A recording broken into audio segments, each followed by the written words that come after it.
राजस्थान के श्री गंगानगर में रहने वाले कॉमेडियन श्याम रंगीला वाराणसी से प्रधानमंत्री नरेंद्र मोदी के खिलाफ चुनाव लड़ने की तैयारी कर चुके हैं। उन्होंने राजस्थान तक से ये बातचीत में कहा है कि मैं वाराणसी के लिए रवाना हो चुका हूं, वहां पहुंचकर फॉर्म भरने की प्रक्रिया और चुनाव लड़ने की रणनीति फाइनल करूंगा। आजकल के समय की रणनीति और राजनीति कॉमेडी की तरह चल रही है, इसीलिए मैंने चुनाव लड़ने का फैसला किया है। वाराणसी से कांग्रेस ने अजय राय को टिकट दिया है, जबकि बसपा ने सैयद नेयाज अली को मैदान में उतारा है।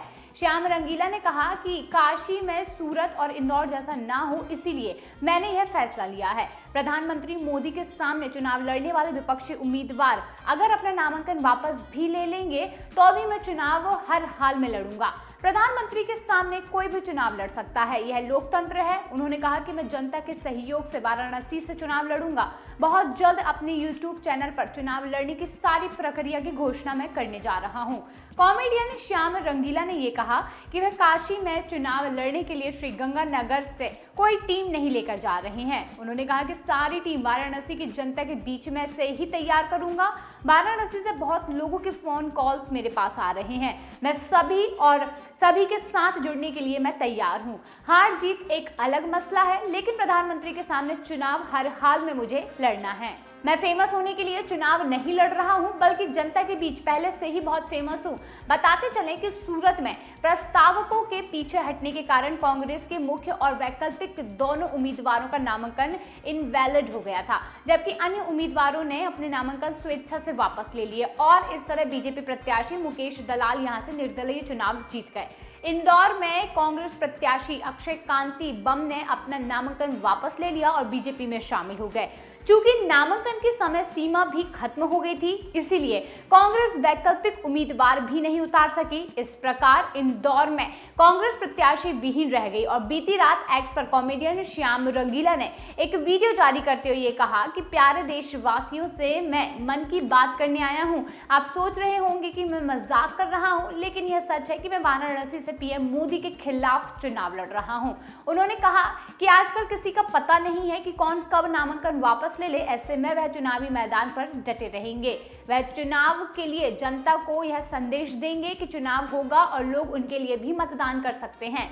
कॉमेडियन श्याम रंगीला की प्रधानमंत्री नरेंद्र मोदी की आवाज और उनके स्टाइल में बोलने के लिए काफी मशहूर हैं। वो कुछ सालों पहले पीएम मोदी की मिमिक्री कर चर्चा में आए हुए थे। हालांकि बाद में उन्होंने पीएम मोदी को समर्थन दे दिया था। कॉमेडियन श्याम रंगीला ने the great Indian laughter challenge में प्रदर्शन किया। उन्होंने प्रधानमंत्री नरेंद्र मोदी और कांग्रेस अध्यक्ष राहुल गांधी की नकल करते हुए जज अक्षय कुमार से स्टैंडिंग ओवेशन प्राप्त किया। हालांकि इसे स्टार प्लस पर कभी प्रसारित नहीं किया गया।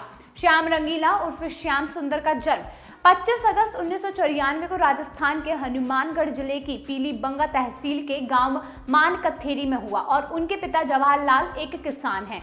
ऐसे में खेती के साथ कई परेशानियों के कारण उन्होंने 2013 में गांव को छोड़ दिया और एक नए गांव में शिफ्ट हो गए। श्याम रंगीला का परिवार अभी राजस्थान में श्री गंगानगर जिले के राय सिंह नगर शहर के मोकामा वाला गांव में रहता है। श्याम रंगीला ने सूरतगढ़ से 12वीं की पढ़ाई की, फिर 2012 और 2015 तक जयपुर में एनिमेशन कोर्स किया।